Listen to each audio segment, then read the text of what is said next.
নমস্কাৰ ADRE grade 3 আৰু grade 4 পদৰ পৰীক্ষাৰ কাৰণে প্ৰতিদিনে আপোনালোকৰ কাৰণে লৈ আহিছোঁ most expected common question answer যিসমূহ কুৱেশ্যন অসম চৰকাৰৰ পৰীক্ষাত বাৰে বাৰে সুধি থকাৰ চান্স আছে বা ইতিমধ্যে কেইবাবাৰো সুধিছে তেনেকুৱা ধৰণৰ কুৱেশ্যন এনচাৰসমূহ আমি আলোচনা কৰি আছোঁ গতিকে প্ৰতিদিনে ভিডিঅ'সমূহ পাই থাকিবৰ কাৰণে চেনেলটো ছাবস্ক্ৰাইব কৰিব আৰু প্ৰতিদিনে প্ৰতিটো ভিডিঅ' চাই যাব আৰু ইয়াৰ পৰাই আপোনালোকৰ কুৱেশ্যন এনচাৰসমূহ কমন পৰিব লগতে আপোনালোকক জনাব বিচাৰিছোঁ আপোনালোকে যদি গ্ৰেড 3 আৰু গ্ৰেড 4 পদৰ পৰীক্ষাৰ কাৰণে প্ৰিপাৰেশ্যন কৰি আছে আপোনালোকে এই দুখন গাইডবুক ফলো কৰিব পাৰে এইখন হৈছে বেষ্ট ষ্টাডি মেটেৰিয়েলছৰ ভিতৰত এডিআৰই গ্ৰেড 3 আৰু গ্ৰেড 4 পদৰ পৰীক্ষাৰ কাৰণে মাষ্টাৰ গাইডবুক য'ত সম্পূৰ্ণ সিলেবাছ অনুসৰি ইংৰাজীকে আদি কৰি গণিতৰ লগতে অসমৰ ইতিহাস অসমৰ ভূগোল অসমৰ সাধাৰণ জ্ঞান ভাৰতৰ ইতিহাস ভাৰতৰ ভূগোল পৃথিৱীৰ ভূগোল ৰাজনীতি অৰ্থনীতি কলা সংস্কৃতি ক্ৰীড়া জগত অৰ্থাৎ সিলেবাছ অনুসৰি ছ'চিয়েল ছায়েন্স জিকে ইংলিছ মেথমেটিক্স গোটেইখিনি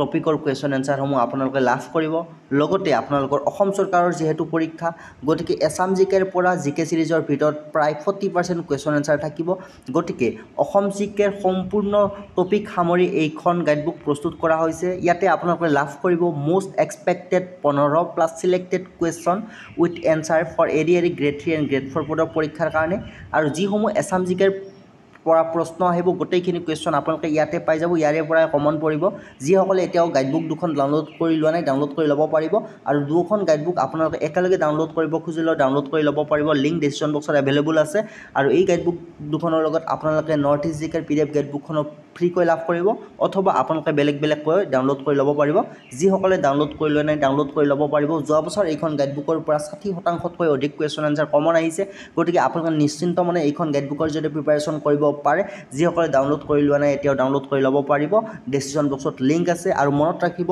এতিয়ালৈ এইখন গাইডবুক 10,000তকৈও অধিক কেণ্ডিডেটে বাছনি কৰিছে তেওঁলোকৰ প্ৰথম পছন্দ হৈছে এইখন এডিআৰই মাষ্টাৰ গাইডবুক যিখন গাইডবুক 10,000তকৈ অধিক কেণ্ডিডেটে এতিয়ালৈ বাছনি কৰিছে গতিকে আপোনালোকে অতি শীঘ্ৰে এইখন গাইডবুক বাছনি কৰক লিংক ডেছক্ৰিপশ্যন বক্সত এভেইলেবল আছে সো বেছি পলম নকৰি ভিডিঅ'টো আৰম্ভ কৰিছোঁ সো আজি প্ৰথম কুৱেশ্যনটো দিয়া আছে Assam shares its border with how many state অসমে কিমানখন ৰাজ্যৰ সৈতে সীমা ভাগ বতৰা কৰে সো আপোনালোকে কুৱেশ্যনটো দেখাৰ লগে লগে যদি এনচাৰটো কাৰেক্ট এনচাৰটো আপোনালোকে জানে কমেণ্ট বক্সত কমেণ্ট কৰিব তেতিয়া আপোনালোকৰ ভালদৰে এটা ৰিভিজন হ'ব সো ইয়াৰ কাৰেক্ট এনচাৰ হৈছে অপশ্যন চি 7খন ৰাজ্যৰ সৈতে অসমে সীমা ভাগ বতৰা কৰে নেক্সট কুৱেশ্যন দিয়া আছে অৰ্জুন ভোগেশ্বৰ বৰুৱাই wins a medal in the ডেছ এছিয়ান গেমছ অৰ্থাৎ অৰ্জুন ভোগেশ্বৰ বৰুৱাই এছিয়ান গেমছ কিমান চনত জিকিছিল ইয়াৰে কাৰেক্ট এনচাৰ অপশ্যন ডি 1966 1966 চনত অৰ্জুন ভোগেশ্বৰ বৰুৱাই এছিয়ান গেমছত পদক জিকিছিল সো নেক্সট কুৱেশ্যন দিয়া আছে who was the author of the book India against itself নামৰ কিতাপখনৰ লেখক কোন আছিল যদি কাৰেক্ট এনচাৰটো আপোনালোকে জানে কমেণ্ট বক্সত কমেণ্ট কৰক ইয়াৰে correct answer option D doctor Sanjib Bora দেৱে ইণ্ডিয়া এগেইনষ্ট ইটছেল্ফ নামৰ কিতাপখন লিখিছিল option D correct next question দিয়া আছে the Dhodar Ali was constructed during the reign of Dhodar Ali কাৰ ৰাজত্বকালত নিৰ্মাণ কৰা হৈছিল ইয়াৰে correct answer option B Gadadhar সিংহৰ দিনত থডৰ আলি নিৰ্মাণ কৰা হৈছিল নেক্সট কুৱেশ্যন দিয়া আছে who was the founder editor of the Assamese magazine Prantik আলোচনীখনৰ প্ৰতিষ্ঠাপক সম্পাদক কোন আছিল so correct answer option D Bhabendranath Saikia Prantik আলোচনীখনৰ প্ৰতিষ্ঠাপক সম্পাদক আছিল মনত ৰাখিব সো সঘনাই প্ৰান্তিক আলোচনীখনৰ কথা বিভিন্ন ধৰণৰ কম্পিটিটিভ এক্সামত সুধি থাকে সো মনত ৰাখিব নেক্সট কুৱেশ্যন দিয়া আছে হু head establish the Barpeta Satra in Barpeta অৰ্থাৎ বৰপেটা সত্ৰ কোনে প্ৰতিষ্ঠাতা কৰিছিল কাৰেক্ট এনচাৰ কমেণ্ট বক্সত জলদি কমেণ্ট কৰক শংকৰদেৱ নে মাধৱদেৱ নে দামোদৰদেৱ নে গোপালতা সো কোনে বৰপেটা সত্ৰ প্ৰতিষ্ঠা কৰিছিল কাৰেক্ট এনচাৰ অপশ্যন বি মাধৱদেৱে বৰপেটা সত্ৰ প্ৰতিষ্ঠা কৰিছিল নেক্সট কুৱেশ্যন দিয়া আছে লাচিত দিৱস ইজ চেলিব্ৰেটেড অন অৰ্থাৎ লাচিত দিৱস কেতিয়া উদযাপন কৰা হয় ইয়াৰে correct answer option D 24 November 24 November তাৰিখে লাচিত দিৱস পালন কৰা হয় নেক্সট কুৱেশ্যন দিয়া আছে which is the টলেষ্ট existing temple in Assam অসমৰ আটাইতকৈ ওখ বিদ্যমান মন্দিৰ কোনটো সো অপশ্যনসমূহ চাই লওক আৰু কাৰেক্ট এনচাৰটো যিসকলে জানে কমেণ্ট বক্সত জলদি কমেণ্ট কৰক ইয়াৰে correct answer option C Shiva temple at Sivasagar হৈছে অসমৰ আটাইতকৈ ওখ বিদ্যমান মন্দিৰ। নেক্সট কুৱেশ্যন দিয়া আছে which river originates from Tibet and enters into India through Arunachal Pradesh. অৰ্থাৎ কোনখন নদী তিব্বতৰ পৰা উৎপন্ন হয় আৰু অৰুণাচল প্ৰদেশৰ মাজেৰে ভাৰতলৈ প্ৰৱেশ কৰে।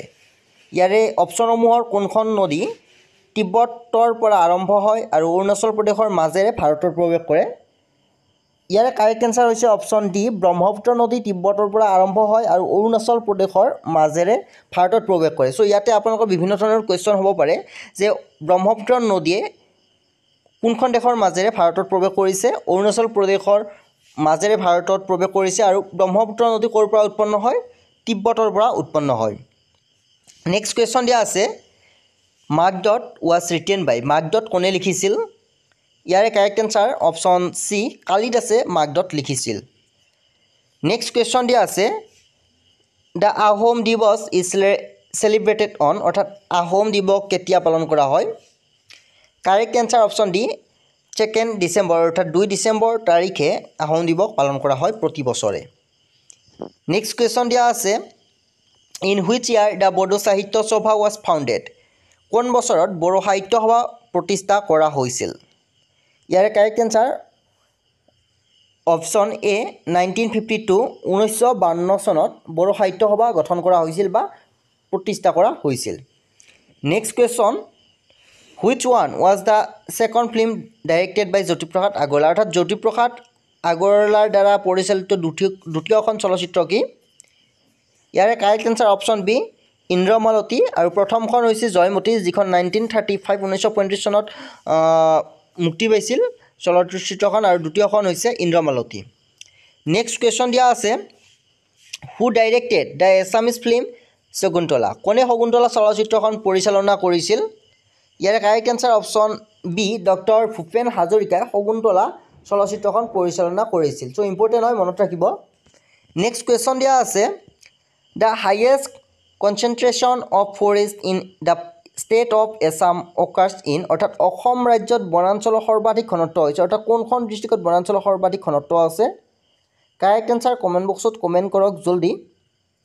কাৰেক্ট এনচাৰ অপশ্যন এ, কাৰ্বি আংলং ডিষ্ট্ৰিক্ট বনাঞ্চলৰ সৰ্বাধিক ঘনত্ব আছে। আৰু মাটিকালি হিচাপতো অসমৰ আটাইতকৈ ডাঙৰ ডিষ্ট্ৰিক্টখন হৈছে কাৰ্বি আংলং, আৰু সেই ডিষ্ট্ৰিক্টখনত আপোনালোকৰ বনাঞ্চলৰ সৰ্বাধিক আছে।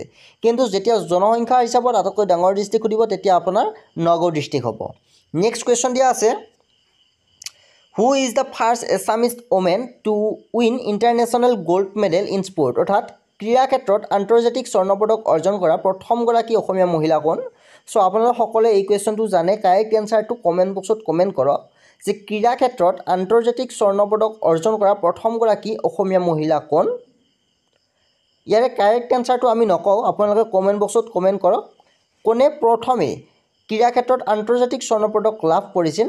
প্ৰথম অসমীয়া মহিলা মহিমা দাস, অংশুজিতা বড়ো, মনালিছা বৰুৱা মেহতা, মিঠু বৰুৱা। চ' কাৰেক্ট এনচাৰ কমেণ্ট বক্সত কমেণ্ট কৰিব। চ' আপোনালোক যিসকলে আমাৰ গাইডবুকখন ডাউনলোড কৰি ল'ব বিচাৰে, ডাউনলোড লিংক ডিছক্ৰিপশ্যন বক্সত দিয়া আছে, সেই লিংকত ক্লিক কৰি ডাউনলোড কৰি ল'ব পাৰিব। নেক্সট কুৱেশ্যন দিয়া আছে দ্য বায়'গ্ৰাফি স্মৃতিৰ তীৰ্থ is written on the life of. অৰ্থাৎ স্মৃতিৰ তীৰ্থ নামৰ জীৱনীখন কাৰ জীৱনৰ ওপৰত লিখা হৈছিল।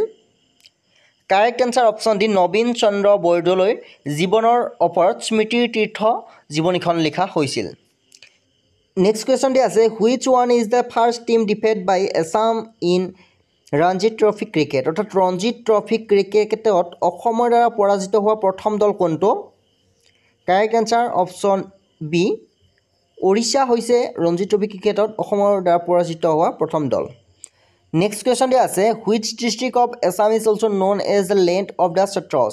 চ' অসমৰ কোনখন জিলাক সত্ৰৰ দেশ বুলি জনা যায়। ইয়াৰে correct answer option A, Barpeta ডিষ্ট্ৰিক্টক সত্ৰৰ দেশ বুলি জনা যায়। নেক্সট কুৱেশ্যন দিয়া আছে which Sikh guru build the famous gurdwara in Dhubri town. অৰ্থাৎ কোন শিখ গুৰুৱে ধুবুৰী চহৰত বিখ্যাত গুৰুদ্বাৰ নিৰ্মাণ কৰিছিল। ইয়াৰে correct answer option B, Guru Tegh বাহাদুৰে ধুবুৰীত বিখ্যাত গুৰুদ্বাৰ নিৰ্মাণ কৰিছিল। চ' আগলৈ ভিডিঅ'সমূহ পাই থাকিবৰ কাৰণে চেনেলটো ছাবস্ক্ৰাইব কৰিব, কাষত থকা বেল আইকনটো প্ৰেছ কৰিব। ডাউনলোড লিংক ডিছক্ৰিপশ্যন বক্সত দিয়া আছে। ধন্যবাদ।